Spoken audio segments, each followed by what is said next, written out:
Мен бойдан кейін бірден шығып кетемін да, бой қарамаймын. Мен Дана Уайтқа жақында подписаться етіппін. А так бір сұмдық талант боецпін деп айта алмаймын мен. Андай бір зрелищный, бір немін деп ше. Просто тұрақтылық, еңбек, братан деп, асу, братан деп ортаға шақырады да, и сосын ана күресіп жатқан кезде братан үстіне шықты, братан ұрып жатыр деген сияқты қызық нәрсені қоя салған ғой. Ұлдар сырға тағып қыз болғысы келеді, қыздар шашын қырқып ұл болғысы келетін бір түсініксіз ұлттық құндылықты сақтап қалу керек.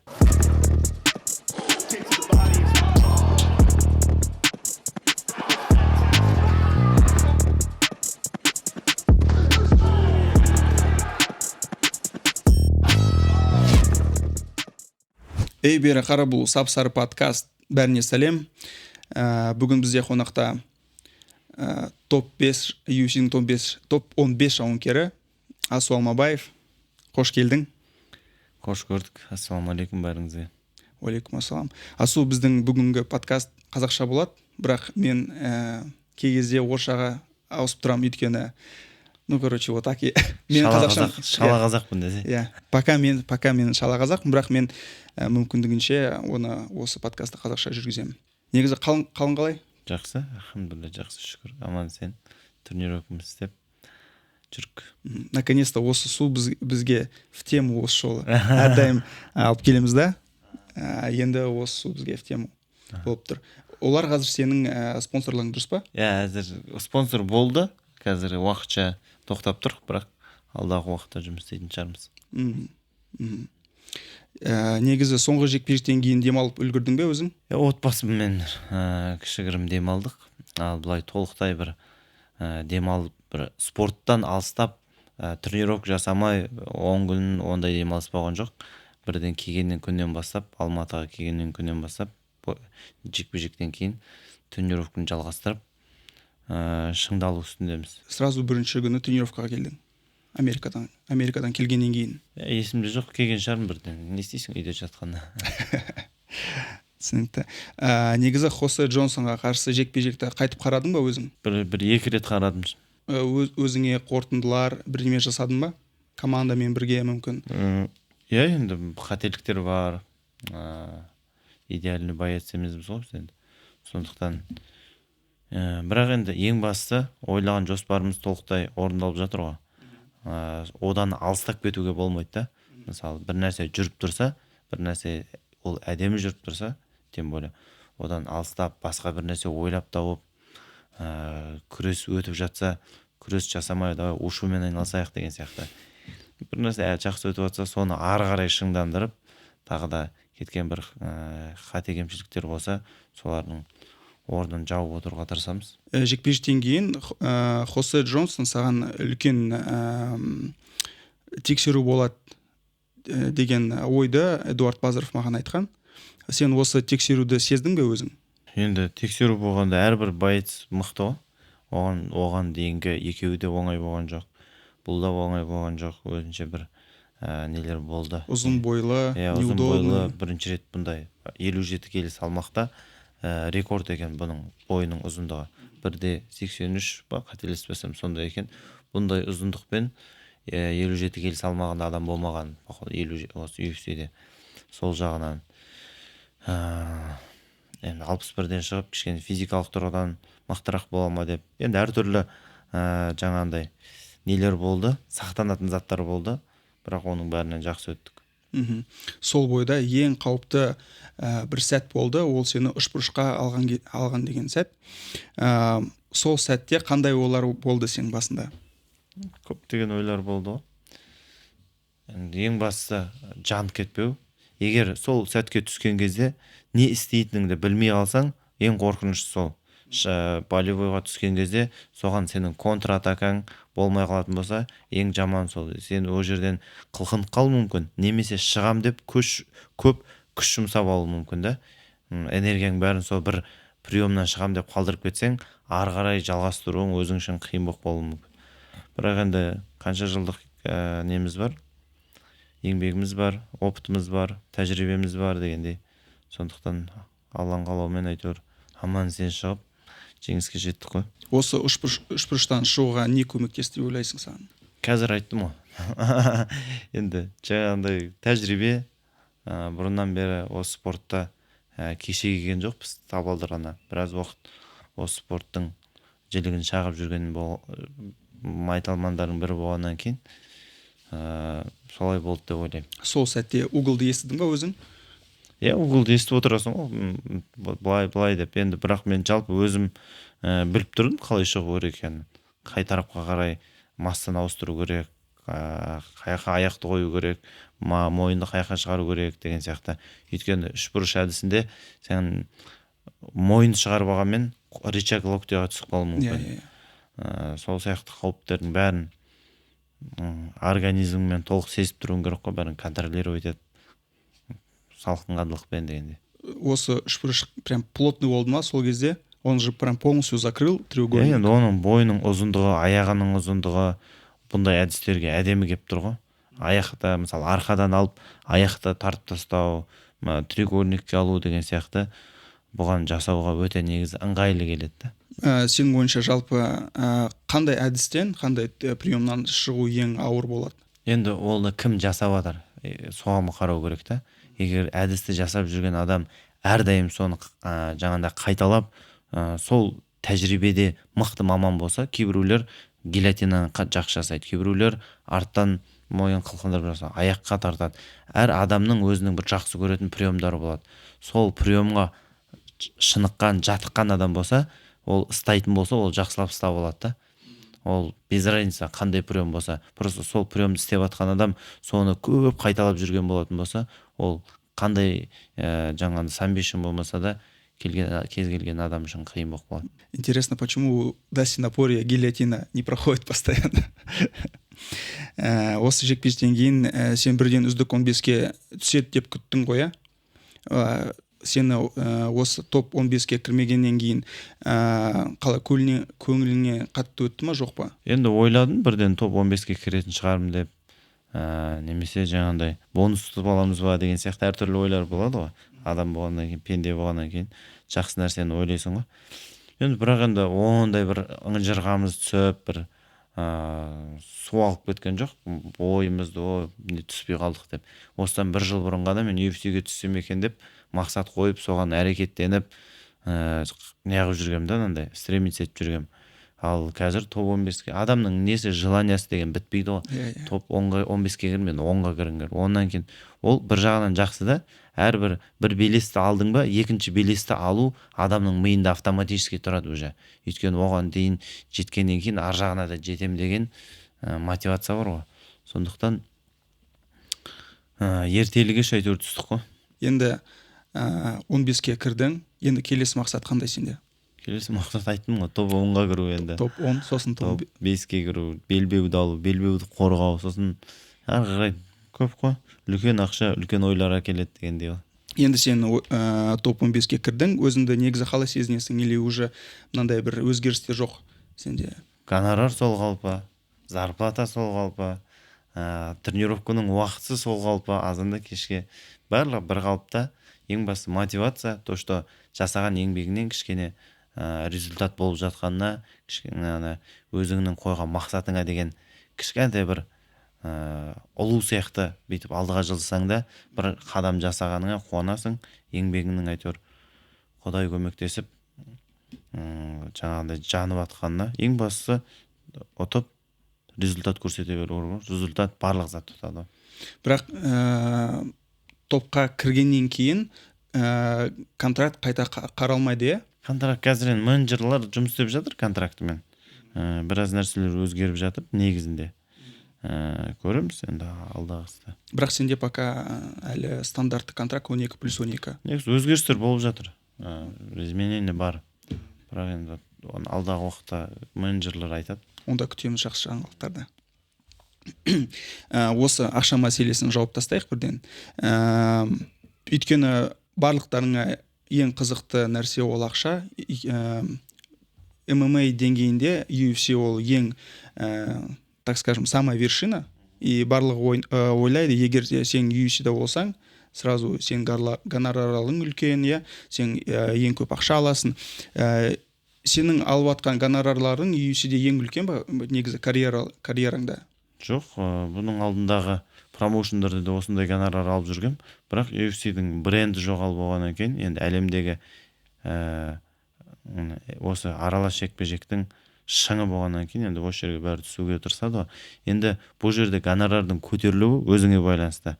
Жақсы зрелищный бой көрсете алсаң, өзіңнің харизмаңды ашып, жаңағындай бір публиканы өзіңе қарата алсаң, соның бәрі болашақта сенің үлкен гонорар алуыңа септігін тигізеді да. Адамның әрбір спортсменнің бір жеке бір тұлғалығында болып тұр ғой. Және де сен UFC-де бонус алдың.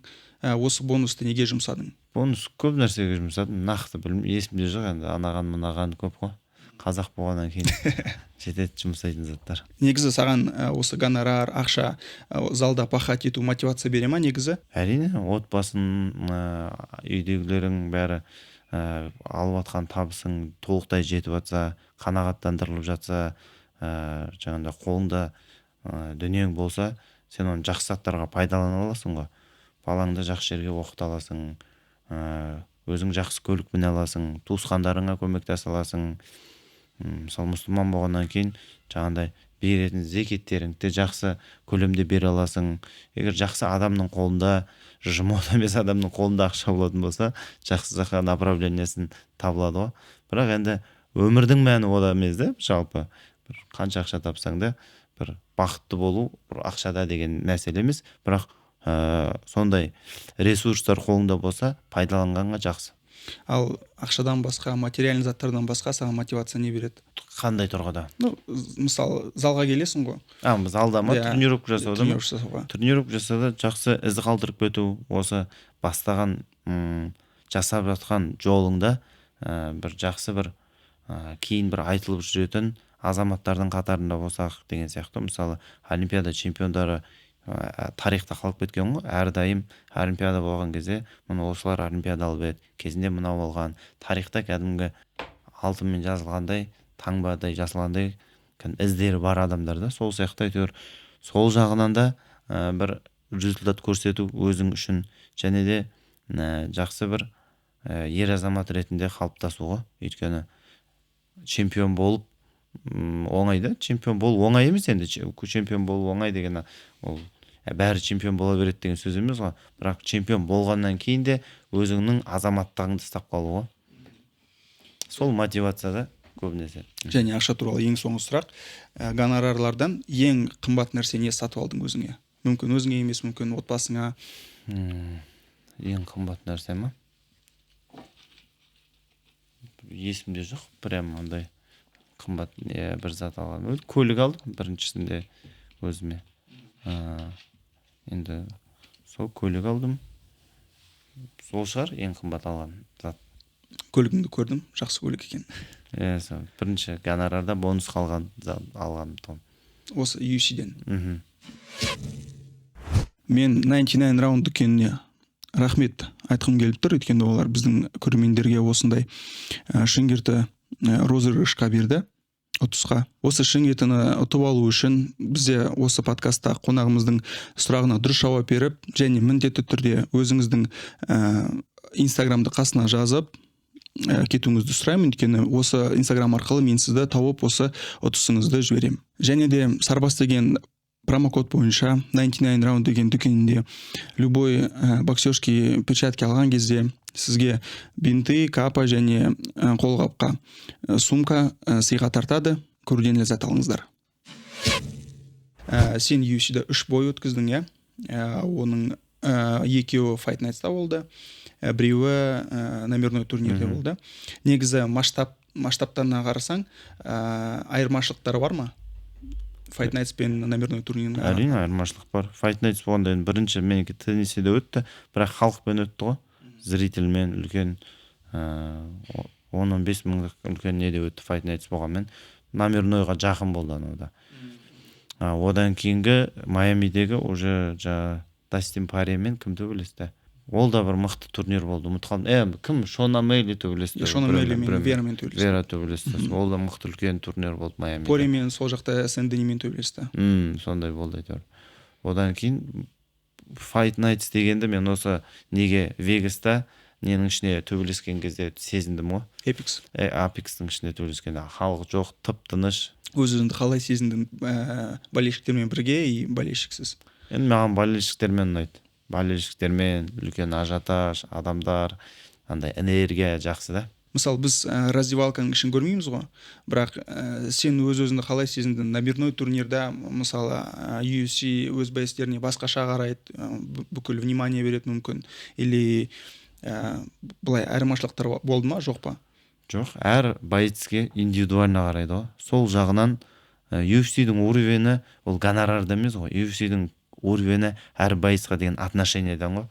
Сен келесің, сені қалай күтіп алады, сенің жейтін тамағың, массажың, весогонкың, весогонкідегі сауналарың, 3-4 түрлі сауна, қайсымен салмақ қуған, отырып қуғаны ұнай ма, тұрып қуған ұнай ма, жатып қуған ұнай ма.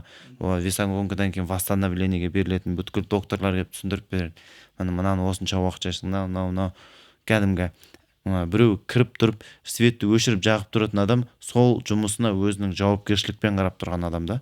Ол бізге мелочь болуы мүмкін, ол бірақ бір үлкен компанияның әрбір азаматтың әрбір ісіне жауапкершілікпен қараған кезде сол уровень болып саналады да. Сен лифтіға кіріп келе жатқан кезде алдыңнан біреу күтіп алып, міне осы жаққа апарып тастап кіргізіп, бойдан кейін бойдың алдында жеке өздерінің көліктерімен әдемі күтіп алып, ол жерде барлығы адамға условия жасаған сайын сол не ғой? Және сондай бір кішкентай мелочьтар сол бір промоушенның уровені болып саналады. Сен бір промоушендарда, талай промоушендарда болдық қой, бар раздевалкада болсын, не мұз жоқ, не анау жоқ, бір нәрсе жоқ, тепировать ететін басқа жақта жүр, оны іздеп жүресің деген сияқты. Сондай қызық нелер бар. Бұл жақта оның бәрі қойылған, және бұл промоушен апта сайын өтіп жатқан промоушен ғой. Әр суббота UFC бар ғой, әр суббота бір үлкен айналып жатқан промоушен и пиар машина ғой әрбір боец үшін. Кез келген ұлттың спортшысынан мықты бір жұлдыз шығара алады ғой. Бір Нигериядан шыққан Нганодан үлкен звезда алып шықты. Ол қазір қандай деңгейде бокс тесіп, қандай деңгейде өсіп кеткен. Адам егер өзі потенциалын ашам десе, соны ары қарай ашып жіберуге үлкен жол ғой. Енді біраз танымайтын, танымал болуға тырысқан боецтердің әлемде атын бетіп мықты деңгейге көтеріп берген промоушен ғой мысалы. Ал сен өзінің потенциалын ашу үшін сол UFC-де қазір қандай іс-әрекеттер жасап жатсың? Енді ол бір сәтімен болып қалады деп ойлаймын. Енді оған бір дайындалып, бір не емес, бір жақсы бір қарсылас кездеседі, деңгейлес бір қарсылас пайда болады. Ол жақта трэш-ток деген үлкен деңгейде асып кеткен, көтеріліп кеткен бір келеді өз уақытысымен. Және бойларыңда зрелищный болып тұратын болса, оған да мықты мән береді ғой. Және сен соңғы турнирде, сен по-моему мейн картта болдың ғой, иә? Бір басқаша бір давление болды ма саған, или наоборот, мысалы медиа дэй болады оларда, мейн картта олар көп соған мән береді, сол сені, как не помешало ли тебе? Жоқ, мен оған үйренгем ғой, мен қанша промоушен М1-де де, главный бойда, Найзада да, Брейвте де, қандай осы бұған дейінгі промоушендардың бәрінде главный картта, главный бойда төбелесіп жүрген, халықтың алдында шығып, ол мен үшін ондай бір қиындық туғызған жоқ. Бір осы промоушенда бір бұрыннан төбелесіп жүрген адам сияқты өзім сезіндім ғой. Және сен осы 3 бойды Америкада өткіздің. Сенде жекпе-жекті бір басқа жерде өткізетін бір ойлар бар ма? Мүмкін Бразилияға барып, олардың чемпионларынан пояс алып кету деген. Мен шеше алмаймын да, дәл қазір мен топ 15-темін. Мен бір жылдың ішінде топ 15-ке кіріп тұр екем. Өйткені мен августте бастадым, 5 август болған жоқ қой. Бір айдан кейін болды август, 5 күн бастадым. Қазір июль айы. Осы бір жылдың ішінде 3 бой жасап, топ 15-ке кірдім. Енді бір жылдың ішінде келесі декабрьде поясқа претендент болу деген сияқты. Бірақ енді ой да, ол мақсат алдыға қарай ой жүріп қой.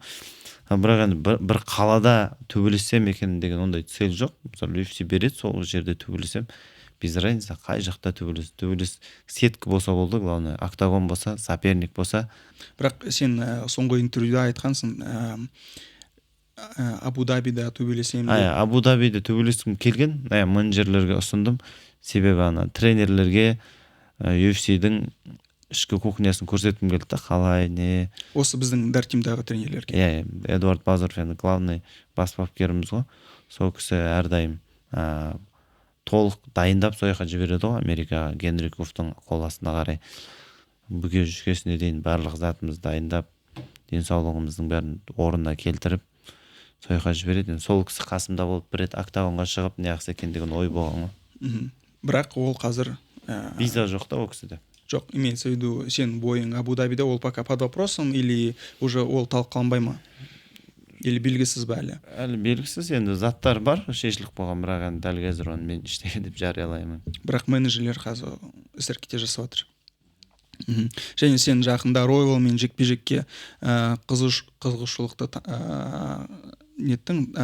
таныттың. Неге именно Ройвол? Мен екінші тұрған жоқ бұл. Жоқ, енді түсінікті, бірақ олар оның алдында көптеген жауынгерлер бар. Мен өз көп бой қарамаймын, бір бойларын қарап ойлаған шығар, мынаны алып қойға болады деген сияқты бір ой келген шығар. Өйткені ол ударник, көп нетпейді, көп күреспейді. Ол да бар. Топ екі болып тұрғаннан кейін де қызық. Шақыра беру керек қой. Бие сұрасаң түйе береді дейді қазақта. Жақсы. Тагир Омарбеков ше? Или керісінше ма? Тагирмен енді UFC қойып жатса төбелесеміз, бірақ енді бір андай бір қазір уже атадан қалып кеткен бір кегім жоқ, ода бір сонымен төбелесем андай деген сияқты. Ол уже реванш саған бір принципиальный емес, қатты принципиальный емес, маған принципиальный мықтылармен, топтармен, жақындармен, сол поясқа жақын, кім жақын, солармен шығып ары қарай дами беру ғой. Және сен төбелескен картта сенімен бірге Джек Делла Мадалена болған. Онымен бірге былай қиылысып кеткен жоқсың ба? Не пересекался с ним? Джек Мадалена? Аха. 7-7? Иә. Потенциальный соперник Шавката. Мен вообще қарамаппын, даже бір мән де бермеппін оған ше Мадаленаға. Примерно ол әңгіме бойдан кейін өршіп кетті ойым, типа, я, походу, ол короче бойға дейін сәл болды. Ол Бернспен төбелесті. Походу он выиграл Бернса, и потом начался эта тема, да? Вот в топе он приблизился, там, походу, вот так начался. Ну, до боя где-то, наверное, увидел вот так, но прям искать его, там, посмотреть, поздороваться, такого вообще в мыслях не было. Сам готовишься, сам вес гоняешь, сам собой там болеешь, еще кого-то смотреть там. Ну, наверное, друзья вот так смотрели, а так мне без разницы, да. Чужие истории, тем более. Оның бойын сен қарған жоқсың. Мен бойдан кейін бірден шығып кетем да, бой қарамаймын. Ал Шавкаттың қарсыласы туралы, Ян Герри туралы не білесің? Оның да бір бойын қарап шықтым деп айтамын, өйткені мен даже өзім салмағымдағылардың бәрін қарамаған бір. Только енді қазір соперник берсе, соның бойын қарап, өзімнің нақты сопернигіме дайындаламын да. Басқа салмақта біреудің соперниктері туралы информация жинап, басымды қатырып, мен күнделікті азанда кешке тренировкадан 15 минуттық, 25 минуттық біреудің бойларын қарап отырсың. Особо не интересно, что смотреть бои, там за кем-то следить. Мне интересно, я сам. Конкретно клеткаға кіріп. Жақсы. Ал негізі бос уақытта сен не істейсің? Бос уақытта отбасымен болам, ағайлармен болам, залда болам. Бос уақыт болғанда достармен, охота, рыбалка онда жоқ мен. Табиғатқа шыққан ұнайды. Серуендеп, балалармен, өзім жақын деген достарыммен. Сол. Бірақ Дэйна Уайт айтады ғой, мысалы жариялаған кезде мына UFC 300 там мынандай болады. Сен уже, оны қызықтырмайсың. Мен Дана Уайтқа жақында подписаться етіппін. Короче, он соңғы бой досы кіммен Хосамен, баламен шығып атқан кезде отмет етіп қойыпты да мені. И отмет етілген сторис маған шығып қалды ана басқан кезде. Сөйтіп мен оған подписан емес екенмін да. Мен мықты не ғой, бірақ мен ойым болған жоқ, арам ойым бір вот специально деген жоқ. Просто мен миымда болмағанда, просто мен оны қызығып қарамағамда Дана Уайтқа ішіне кіріп, сосын бірақ сразу подписаться етіп. Қызық екен. Кімдерге ше промоутерларға, UFC-дің промоутерларға сенде подпискан бар ма? Кімге? Ну там, кто у них из матчмейкер, промоутер емес, матчмейкерлерге. Матчмейкер кімге бар? Мик Мейнер, өйткені олмен кездесіп менің кіруіме себепкер болған менеджерлердің бірі болғаннан кейін мен сонымен таныстық болғаннан кейін ара қатынасымызда ол біреуге подписаться ете салу деген маған қиындық емес. Қазір біреумен көрсем суретке түсіп ол проблема жоқ онда. А былай олармен былай инстаграмда общение ұстайсың ба жоқ па? Енді бойдан кейін бір-бірімізді құттықтап дегенде сондай болып тұрады. Былай бірақ тесное общение жоқ ондай қатты. Енді мен сенің вообще спортқа қалай келген туралы сөйлескім келіп тұр. Сен осы спорт жолын қалай бастадың? Бүткіл журналистер осы жазып жатты. Гуглға кірсең де бәрі жазылып тұр. Спортты қалай бастадық? Кішкентай кезімнен бейім болдым спортқа. Сонымен айналысқан, спортта болған, жалпы актив футбол ойнап, күресіп, алысып, сондай заттарға жақын болдым. Мектеп кезінде де жаңағыдай бос уақытымыз қоңырау шырылдаған кезде бірден 15 минуттық перерыв звоноктар болады мектепте. Бірден турник Брусия, постоянно турник Брусия футбол, турник Брусия футбол. Там подходпен жарысып, сондай спортқа өз бейім болдық кішкентай кезімізден. Сосын кейіннен әртүрлі секцияларға қатыса бастадық. Рукопашка, джиу-джитсу, грэплинг, жарыстарға шығып, любительский. Сөйтіп солай басталып кетті. Мысалы Алиби Идрис бізде болған кезде маған осындай бір таңғажайып историясын айтқан. Ол екінші бойға, кәсіби бойға сменада дайындалды, ММА үшін мысалы жұмыстан шығып кетті. Сенде де сондай таңғажайып оқиғалар бар. Сен, по-моему, Алтын Ордада жұмыс істедің. Таңғажайып оқиға емес, ол бір сверхъестественный, ондай бір прямо любой еркек жұмыс істейді ғой. Семейный болғаннан кейін, любой ер азамат болғаннан кейін басында сен қаражат таппайсың ғой. Ақша жоқ ММА-да басында. Дәл қазіргі уақыттың өзінде енді дамып жатыр 2 жылдың көлемінде. Ол любой адам жұмыс істеп, дополнительно өзінің жақсы көретін ісімен айналысып, егер өзінің жақсы көретін ісінде ақша жоқ болса, тағы да бір жұмыспен айналысып деген сияқты.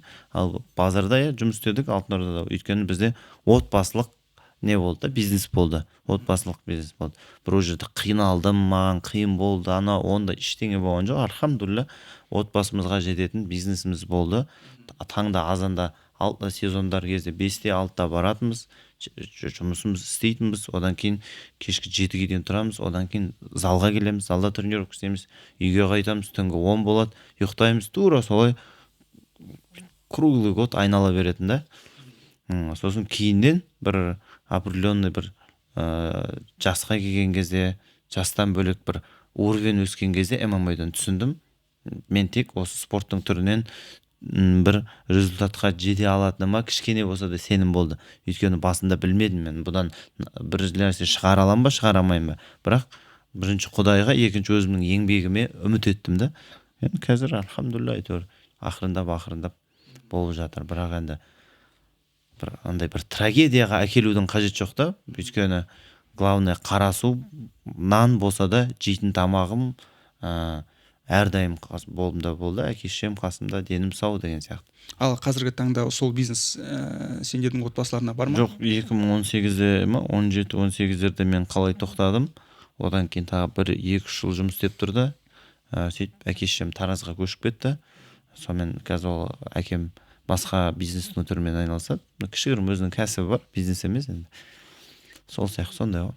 Ал сол уақытта сенде бір план Б деген болды ма? Егер де мен кәсіби боец болмасам деген, кім болам осы өмірде деген? Болмады шыны керек. Осыдан бір нәтиже шығарам деген фокустың қатты болғаннан шығар. Бір андай стремление, басқа нәрсе миымда болмай, осы затқа жабысып, осы жақтан до конца барам дегеннен кейін әйтеуір Құдай көмектескен шығар. Атак бір сұмдық талант боецпін деп айта алмаймын мен. Андай бір зрелищный, бір немін деп ше. Дұрыс, тұрақтылық, еңбекке жетем деген жаңағы жолдар ғой. Сенің ойынша осы бұл кезең, бұл жұмыс сенің жауынгерлік қасиеттеріне әсер етті ме, жоқ па? Қай кезең? Алтын Ордадағы жұмыс істейтін кезең сол. Енді жауынгерлік қасиетке болғанда қалай әсер етуі мүмкін? Ол енді қандай мен сенің сұрағыңды толық түсінбедім. Характер, мысалы, то, что ты постоянно утром встаешь, там, пашешь, потом идешь на тренировку, там отрабатываешь. Вот эти моменты все, они как-то сказались на твоем характере именно как бойца? Ну, характер у человека должно быть всегда. В чем бы ты ни занимался, всегда должно присутствовать. Так что бірақ ана Бауыржан Момышұлы атамыз айтады ғой, ешкім батыр болып болмайды дейді. Өскен ортасына жаңағы сол істегі мамандылығына қарай кейін өзі уақыт өте келе береді деп ше. Бірақ мен батырмын, мынандай характермін деп айта алмаймын. Бірақ сөзбен емес, іспен көрсетіп отырсаң, сырттан солай көрініп жатса, бәлкім солай шығар. Және мен естігем, сен подпольный бойларда қатыстың. Подпольный болғанда Алаш Прайдтың селекшн бойлары болатын, Қаскелеңде клубта өтетін. Иә. Вот сол ғой подпольный деп айтуға болмайды, өйткені международный ол жерде. Өзбекстаннан, международный деп сол кезде сол Өзбекстан, Қырғызстаннан келетін боецтер. Қазіргі Бразилиядан боецтер үлкен турнирлер болмаса келе бермейді. Өйткені селекшн деген өзі жас жігіттердің арасынан таңдап, селекшн и Алаш Прайд екі уровень тоңғы. Сондайға бетіп кезеңге өткізіп жіберетін.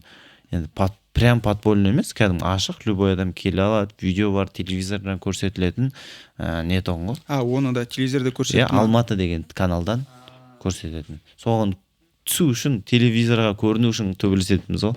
Ниет иногда сондай болып кететін де.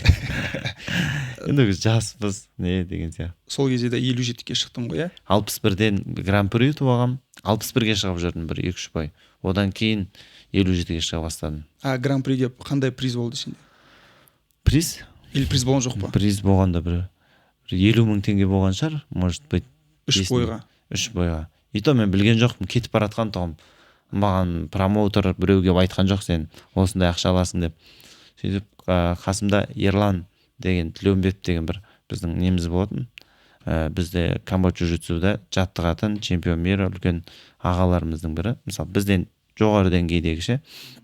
Сол айтты, барып гонорарыңды алып кет деп. Қуанып кеттім, қандай гонорар деп сөйтсем, ақша беріп жатыр екен. Сөйтіп барсам, қанша беретінін де білмеймін ғой. Сөйтіп 50 мың теңге санап берді. Соны ағайыма бердім, досыма бердім. Бір шай іштік қой сонымен. Сол кезде ғой, сені Зульфикар ретінде емес, братан ретінде. Иә, сол кезде де. Негізі мұндай никнейм қалай пайда болды? Оның қасымда Бауыржан деген досым бар, сол айтты, братан деп шығарайық. Сөйтіп бригада деген фильм бар еді. Иә. Соған қызығатынбыз сол кезде. Соның музыкасын қойып, короче.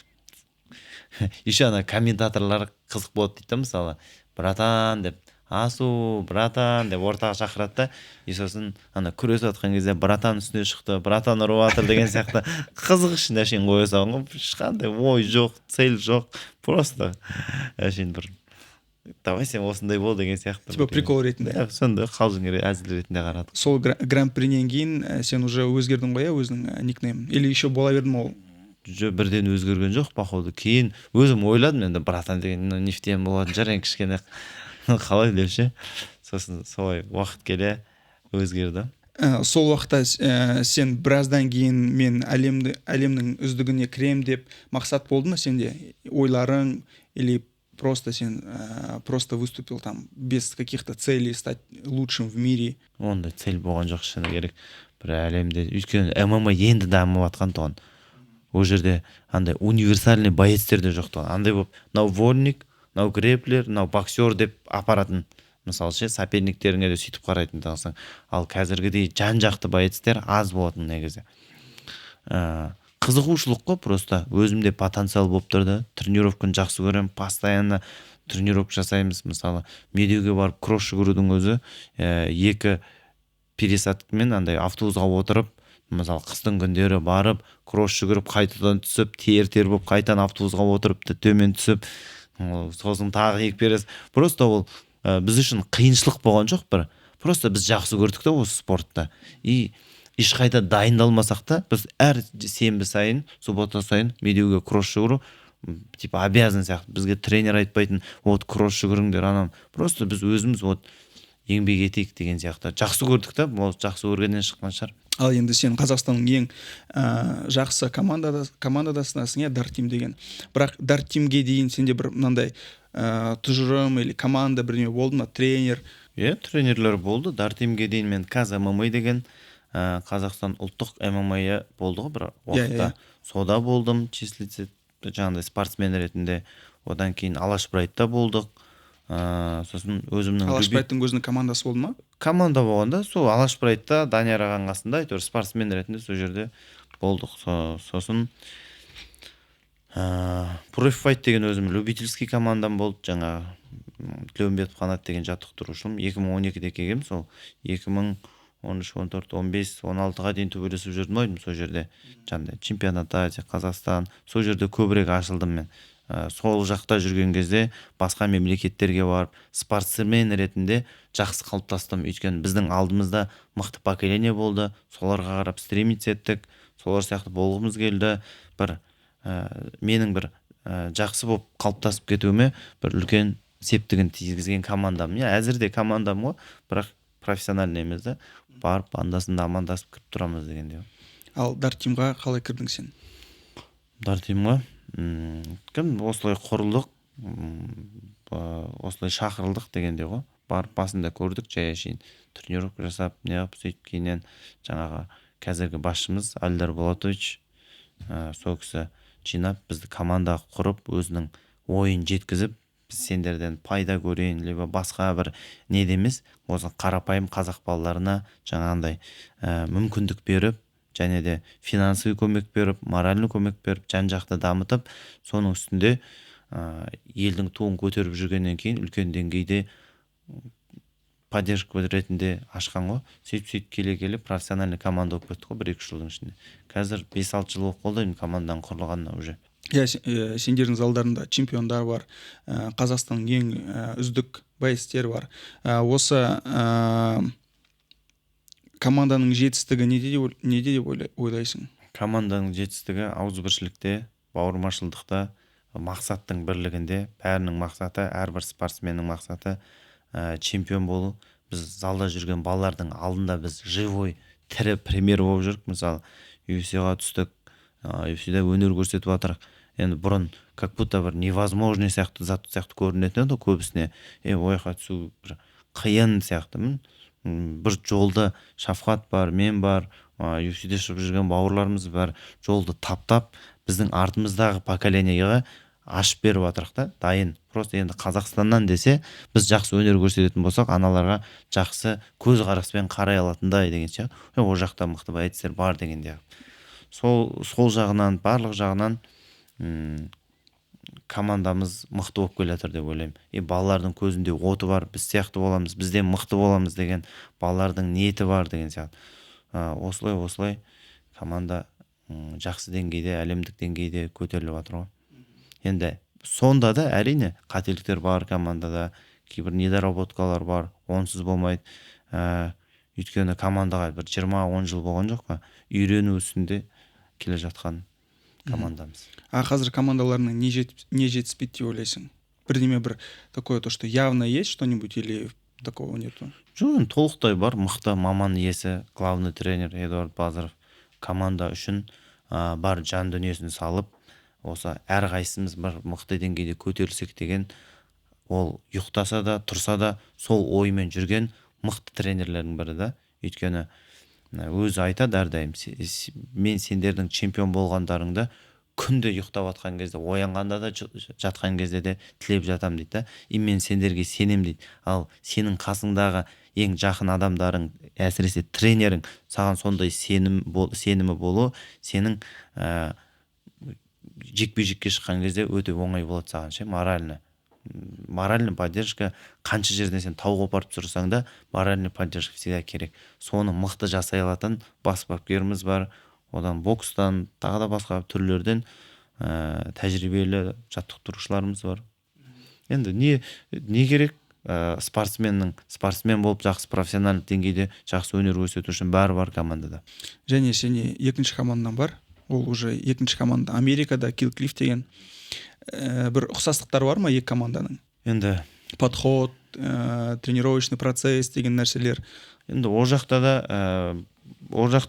енді бір қатты ұқсастық бар деп айта алмаймын, бірақ енді ол жақтың результаты көбірек та. Ол жақта UFC-дің бір емес бірнеше чемпиондары бар, аты бар чемпиондар бар, басқа ПФЛ, Беллатор сияқты промоушндардың чемпиондары бар. Ол жердегі боецтердің деңгейі бөлек та.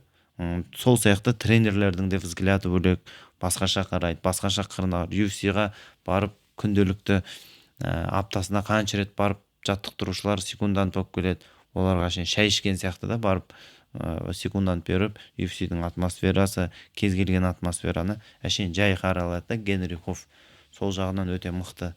Енді біздің команда ондай деңгейде айта алмаймын, бірақ жаңағында айтқандай соған сол процесске келе жатыр қой ақырындап. Өйткені біз шығып жатыр қой, біз жүзді көрсетіп жатсақ, значит біздің командада бір үлкен еңбек жасап жатыр деген сөз ғой. Мен барып бұл жақта дайындығымның бәрі 70-80% осы жерден алып багажды сол жақта барып көрсетіп жатырмын өйткені. Сен по-моему Америкада 3 спор өткіздің ғой, 3-4 спор өткіздің бойға дейін, да? Бойға, қай бойға дейін? Негізі жалпы қанша рет болдың деген сияқты, бір 5-6 рет болдым. 5-6 рет болдың. Одан көп. Және барардың алдында сен өзімен бірге Америкаға міндетті түрде не аласың? Мүмкін там ет. Қазы әрдайым аламыз, өйткені сол жақта тұратын бауырларымыз да бар, өзім достарым да бар. Солар қазы сұрайды, қазы апарамыз, ет апарамыз. Сосын экипировка әрдайым, кітап, бір-екі оқуға, өйткені бос уақытыңды бос өлтірмеу үшін жақсы настрой деген не болса. Получается, Америкада болған кезде сен бос уақытта кітап оқисың. Кітап оқып, пайдалы өткізуге тырысамын ғой уақытымда. Және Килклифта 57 килограммда боецтер аз дейді. Сен осы ауыр жауынгерлермен қалай дайындаласың? Ауыр болған енді қатты ауыр емес, 61-де төбелесетін боецтердің өзі маған физикалық тұрғыдан бірдей деп айта аламын. Солармен дайындалған да бір қатты қиналмаймын. Енді 66-ға төбелесетіндер уже ауыр болып кетеді маған. Бірақ енді Генри жаңағында айтқандай профессиональный тренер ғой. Білет кіммен жұмыс істету, қандай нагрузка беру керек екен, не істеу керек, ол жағынан мен келе жатырмын деп алдын ала айтам. Осы 3-4 апта бұрын, бойдың уақыты білгенде 1 ай бұрын айтам. Ол подбирать етіп, менің сопернигіме ұқсас жауынгерлерді дайындауға тырысады. Және соңғы сборда саған Азат Мақсұм қосылды. Оның шеберлігін қалай бағалайсың? Қалай бағалайсың? Жақсы, мықты, 57-ге өте әдемі, қолы да, бойының ұзындығы да, бәрі бір идеаліне сәйкес келіп тұрған спортсмен ғой. Бір нәрсемен сені Азат таңғалдырды ма? Күреспен ба, ударкамен? Бізде школа бәрімізде Қазақстанда бірдей ғой. Барлық жан универсальный, күресуде, стойкасында бәрі жақсы. Сен бұған дейін постоянно жалғыз болдың ғой, или Шавкатпен болдың. Енді Азат қосылғаннан кейін жеңілірек бірдеме сезінді ма? Или было, там, допустим, досуг есть с кем уже проводить, сондай бір нәрселер? Ол жерде достарымыз бар, бөлек, мысалы, күтіп алатын, бірге тұратын, мысалы, Дәулет деген бауырымыз бар, Сутурбаев деген, сол жерде Шавкатты да мені де күтіп алады, баратын жаңағыдай тұратын квартирамызды, отелімізді, машинамызды арендаға беретін, мысалы, UFC-ден бір нелер келеді, бәріне реттеп, өйткені ағылшын тілінде, орыс тілінде, тағы да тілдерде жақсы меңгерген еще сол UFC-дің ішін мықты, маған қарағанда боецтерін бәрін разбирать етіп қарайтын, өте осы саланы жан дүниесімен жақсы көретін адам ғой. Мысалы, азанда тұрған кезде біздің суымызды, бытсамызды бәрін дайындап, тарс-тарс қасымызда болады, жаңағыдай сөйлеседі. Ол балалар көп ол жерде. И соның бірі осы Дәулет, сол біздің осы жақтан барған кезде бізді күтіп алып, толық бізбен бірге қайтқанша болады ғой, қайтарып жүргенше уже билетімізді алып салып жібереді. Ол сол Килклифта жұмыс істейді? Килклифта жұмыс істемейді, жеке Дартимнен сол жақта. Все, есіме түсті, ұзын бойлы жігіт. Енді прям ұзын емес, сары жігіт. Есіме түсті. Ол сол жақта біздің боецтерге жауап береді, получается, Дартимдің боецтеріне жауап береді. Все түсінікті. Енді Алиби Идрис Америкаға кетті, қазір UFC-ге кірейін деп. Оның лигаға түсу мүмкіндігін қалай бағалайсың? Енді Алиби өте мықты, универсальный, жан-жақты, зрелищный боец ғой. Барлық мүмкіндігі бар. Кез келген спортсменнің мүмкіндігі бар. Мүмкіндігі жоқ деген енді өзінің желаниясы жоқ адам ғой. Мүмкіндікті создавать ету керек қой, причинасын іздеу, жаңағындай жолын әрқайсысын қарай беру керек қой. Жоқ менде болмайды деп тоқтап қалуға болмайды. Сондықтан әрбір талпынып жатқан әрбір спортсмен қазіргі осы саламен айналысып жатқан әрқайсысында мүмкіндік бар. Егер боксты алсақ, біздің қазақ салмағын 69 ғой. Бірақ UFC-де емес, MMA-да енді 100% ол 57. Өйткені сен барсың, Жалғас Жұмагулов болды, Али Бидрас, Азат Мақсум. Егер де UFC сені отандасымен төбелесуді ұсынса, сен осы шешімге қалай қарайсың? Барлығы осы сұрақты қояды. Осыған Саят күшті жауап беріп кетті. На этот вопрос вот Саят четко ответил. Чтобы казахам, чтобы подраться, в UFC должно быть 60 казахов, наверное. Например, 50 казахов. Много их должно быть, дейді да. Олар көп болу керек дейді, бір-бірімен төбелесу. Конкуренция, вот не с кем драться, вот қазақ пен қазақ қою керек деген сияқты. Вот интересно, публикаға интересно болу керек. Ал өзіміз біз 77-те біреу, 57-те мен, 61-де Бекзат Алмахан. 61. 4 боецпіз ба? 4 боецпіз UFC-де. Қалай бір-бірімізге қояды вообще, енді вообще басқа кірмейтін зат та ол дәл қазір. Но будущем енді бұл кезде біз карьерамыз тоқтап кететін шығармыз. Мысалы мен вечный төбелеспеймін ғой, определенный өзімнің жоспарым бар. Вот кейін төбелесіп жатса, әркімнің өзінің индивидуальный ойы, подходы, алдыңғы бір историялары, бір басқа бір промоушндарда бір-бірімен төбелесіп, бірінен ұтылып, предыстория керек қой, бір нәрсені жасау. Сондай болып шығып жатса, шыға беретін шығар. Өзіңнің жүрек қалауға кез келген спортсмен. Бірақ сен былай қазақтармен шығу вообще қарастырмайсың. Ондай бір желание жоқ, ешқым да келмейді. Сен бағана жоспар туралы айтқансың. Осы жоспарды айта аласың ма қазір? Қандай жоспарың бар? Боец ретінде нешеге дейін төбелесесің, или мүмкін сенде бір не бар? Енді жоспар ашық болып тұр ғой. Пояс алу, соған дейінгі барлық мүмкіндіктерді жасау қолдан келгенше, және соны алам деген жүректе сенім болу, қайтпау деген сияқты. Бұл сол ғой жоспар. Андай. Дважды два дегенде ғой. Понятный зат, өйткені басқа бір жоспарларды бір процесс кеп қалған кезде, бір проблема туындаған кезде, либо вопростар туындаған кезде көре береміз да, жолда қалай туындайды, ары қарай шешіп деген сияқты. Ал жалпы общем образно поезд. Сен болашақта өзіңді тренер ретінде санайсың ба, қарайсың ба өзіңді? Тренер болғым келмейді. Спорттан, енді спортпен айналысып жүрем, спортты, профессионалдық спортты қойғаннан кейін де спорттан алыс кете алмаймын, өйткені мен жақсы көретін ісім бұл осы заттан мен рахат алам деген сияқты.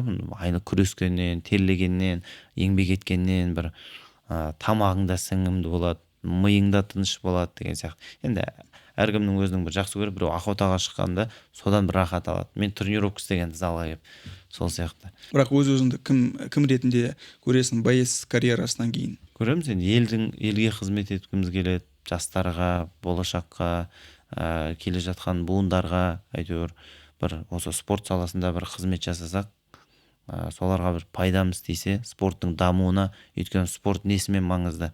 Жігіттің ермінезділігін, жігіттің табандылығын, көптеген бойындағы ашылмай жүрген заттарды ашуға көп көмектесетін ненің заттың бірі осы спорттың түрі да. Өйткені қазіргі қоғам өзі қиын болып бара жатыр ғой. Сырға тағатында ұлдар сырға тағып қыз болғысы келеді, қыздар шашын қырқып ұл болғысы келетін бір түсініксіз бір айдан түсті ма, Марстан түсті ма, білмеймін, бір сондай бір менталитеттер пайда болып жатыр деген сияқты. Адамның жеке бір несі деген сияқты әкеледі енді. Бірақ енді сондай заттар болып кетпесе, өйткені ұлттық құндылықты сақтап қалу керек. Өйткені бізге осыншама жер, осыншама ел бәрі аманат болып қалды ғой. Соны дұрыстап сақтап қалатын бізден кейінгі болашақ деген сияқты, біздің балаларымыз деген сияқты.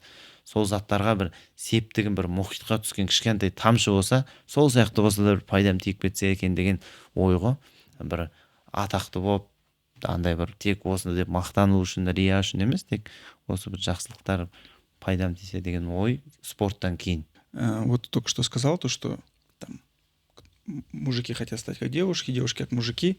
Я на русском скажу, сейчас на казахском долго буду говорить, но ты в UFC там встречаешь таких бойцов, к примеру, тот же самый здесь, ну, Шон Умели, да, шашын бояет, сырға тағады. У тебя нету такого диссонанса в голове? Америкада ол заттарға бүйтіп әшейін қарай салады ғой бүйтіп ше. Ол Америкада да ол жақтың менталитеті бөлек, саналары бөлек, біздің менталитет бөлек. Біздің менталитетте ондай зат жоқ.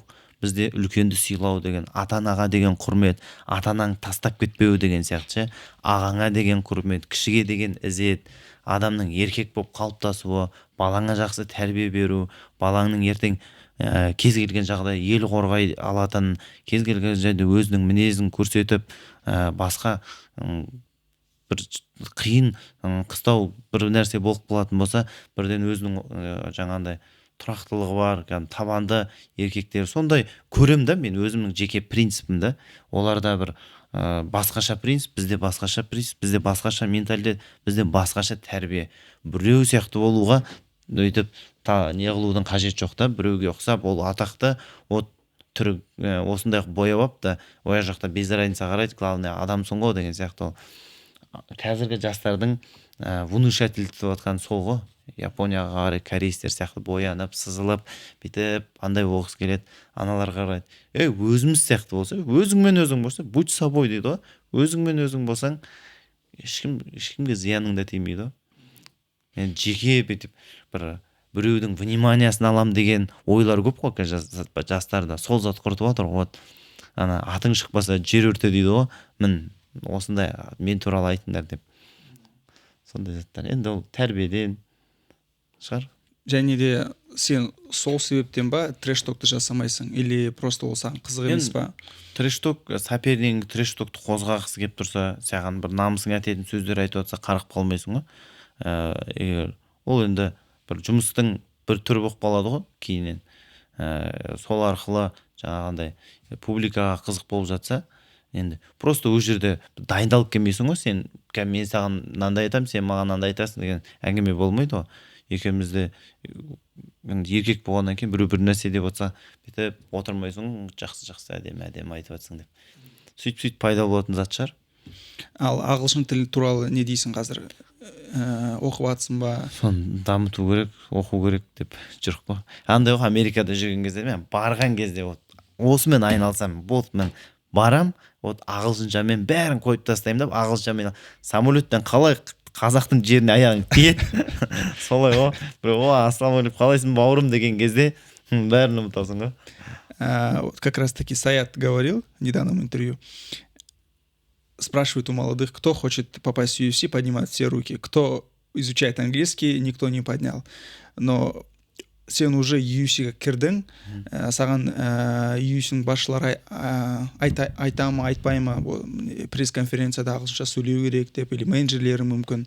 Жоқ, оны өзім түсініп тұрмын ғой, мен ағылшынша сөйлеу керек екен. Біреу айтпаса да түсінікті зат қой, үйрену керек, білу керек. Тек ағылшын тілінде емес, кез келген түрлі үйрен. Просто желание болу керек та, оған ше, енді бір мотивация, біреумен жарысу керек па, бір нәрсе ұйымдастыру керек болып жүрсе оған ше. Мен осындай уақытта жаттап алмасаң, міне деген сияқты. Соны қарастыру керек. Енді қашан бастайсың? Бастау керек. Бір нәрсе істеу керек деп жүр қой. Жақсы. Енді сенде 4 ұлың өсіп жатыр. Үлкені қазір нешеде? Үлкен 6-та, 7-ге толады қыста. 7-ге толады.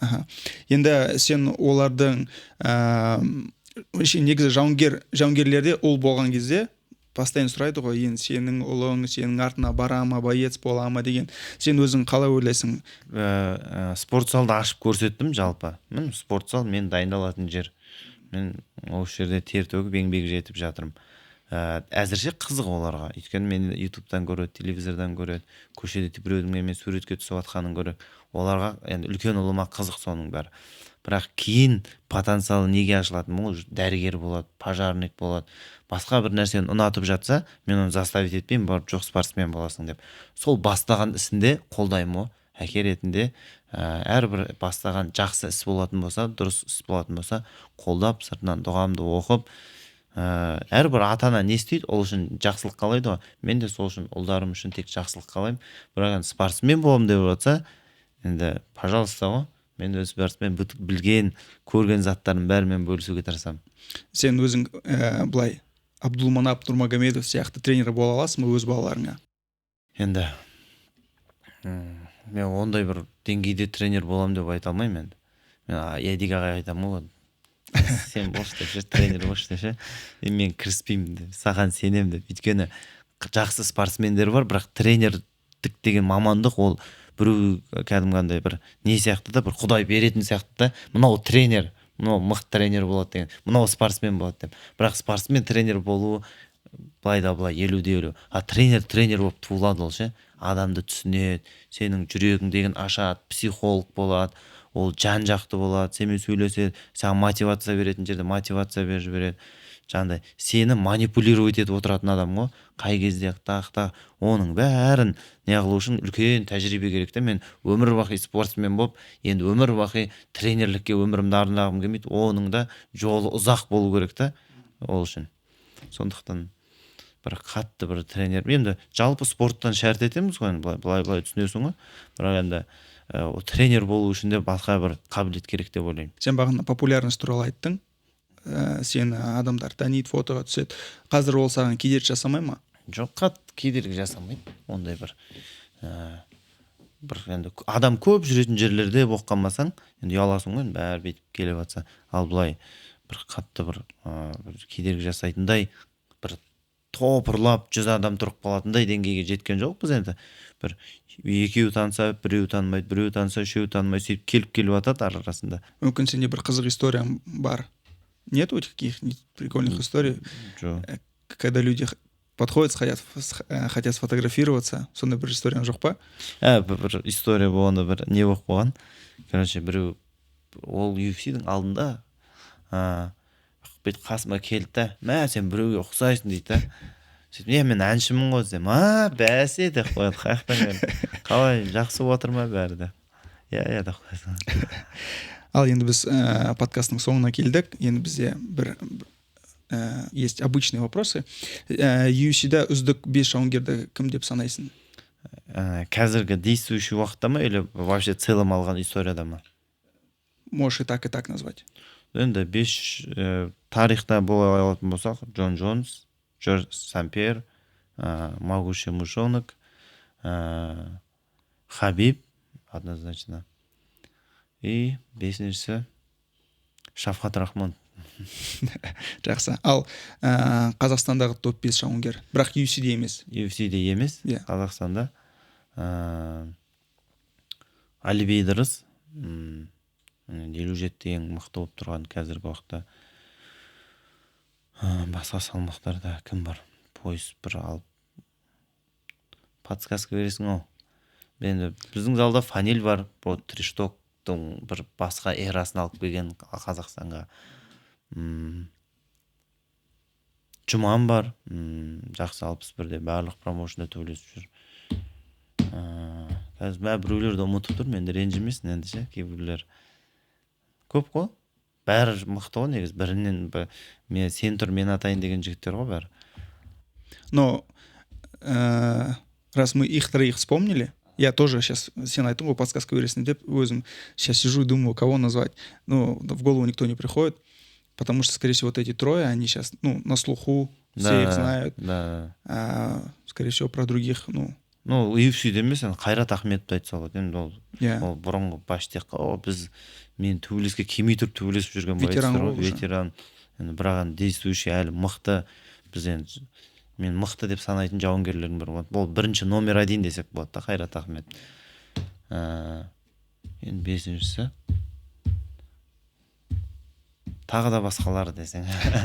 Бәрі мықты ғой, бәрін жақсы көреміз, бәрін бауыр деп санаймыз. Жақсы, енді Блиц. Мен сұрақ қоям, сен таңдап аласың өзің. Жеңіс нокаутпен немесе сабмишнмен? Главный жеңіс. Титул немесе бонус? Титул. Мансаптағы ең қиын қарсылас кім болды? Барлық өз деңгейінде жақсы. Сенің коронкаң қандай? Прием немесе удар? Проход. Проход ноги.